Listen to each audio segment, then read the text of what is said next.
Assalamualaikum warahmatullahi wabarakatuh.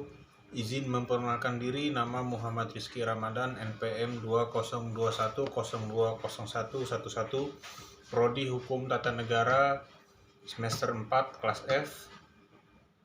Di sini saya akan mempresentasikan materi pertemuan ke-13 Filsafat Hukum Islam oleh Bapak Hervin Yoki Pradipta MHI dengan judul Pembaruan Hukum Islam dan Tujuannya.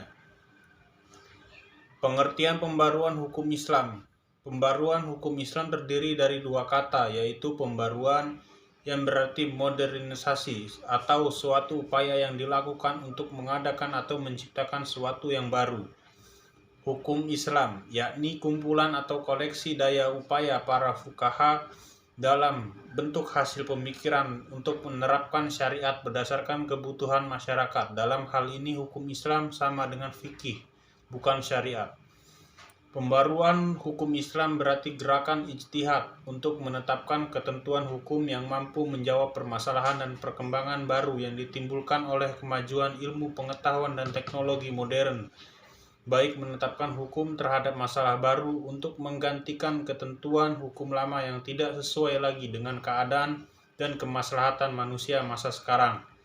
Yang dimaksud dengan ketentuan hukum di sini adalah ketentuan hukum Islam kategori fikih yang merupakan hasil ijtihad para ulama, bukan ketentuan hukum Islam kategori syariat. Pengertian ijtihad. Ijtihad adalah salah satu wacana dalam pembaruan. Secara terminologi, ijtihad adalah mengerahkan seluruh kemampuan dan usaha dalam mencari hukum syariat. Kata ijtihad hanya digunakan pada usaha yang memerlukan pengerahan tenaga semaksimal mungkin demi sebuah tujuan. Pembaruan juga dapat dilakukan dengan usaha-usaha pentahqiqan. Dengan usaha pentahqiqan ini akan terlihat keaslian dan kemurnian ajaran Islam. Cara ini lebih mudah dibandingkan dengan ijtihad, meskipun cara ini barangkali termasuk dalam wilayah ijtihad. Dikatakan lebih mudah karena hanya mengkoreksi sebuah pendapat. Akan lebih mudah lagi bila kita memiliki fasilitas di atas. Gerakan mendobrak taklid dan menghidupkan kembali ijtihad untuk mengembangkan hukum Islam disebut gerakan pembaruan hukum Islam. Sebab gerakan itu untuk menetapkan ketentuan hukum yang mampu menjawab permasalahan dan perkembangan baru yang ditimbulkan oleh kemajuan ilmu pengetahuan dan teknologi modern. Menetapkan ketentuan hukum yang mampu menjawab permasalahan dan perkembangan baru itu mengandung dua unsur. Pertama, menetapkan hukum terhadap masalah-masalah baru yang belum ada ketentuan hukumnya, seperti bayi tabung. Kedua, menetapkan atau mencari ketentuan hukum baru bagi sesuatu yang sudah ada ketentuan hukumnya, tetapi tidak sesuai lagi dengan keadaan dan kemaslahatan manusia masa sekarang.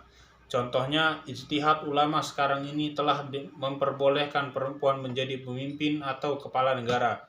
Padahal ijtihad ulama terdahulu menetapkan bahwa perempuan tidak boleh menjadi pemimpin atau kepala negara. Tujuan pembaruan hukum Islam. Pembaruan hukum Islam merupakan suatu keharusan, bahkan kewajiban yang mutlak. Pembaruan atau modernisasi berarti berpikir dan bekerja menurut fitrah atau sunatullah yang hak. Sunatullah telah mengejawantahkan dirinya dalam hukum alam. Maka untuk menjadi modern, manusia harus mengerti terlebih dahulu hukum yang berlaku dalam alam itu. Manusia, karena keterbatasan kemampuan, tidak sekaligus mengerti sunatullah itu, melainkan sedikit demi sedikit dari waktu ke waktu. Sejak awal hukum Islam sebenarnya tidak memiliki tujuan lain kecuali kemaslahatan atau keadilan manusia.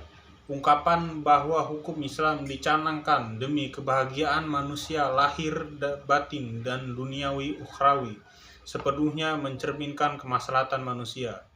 Terima kasih. Wassalamualaikum warahmatullahi wabarakatuh.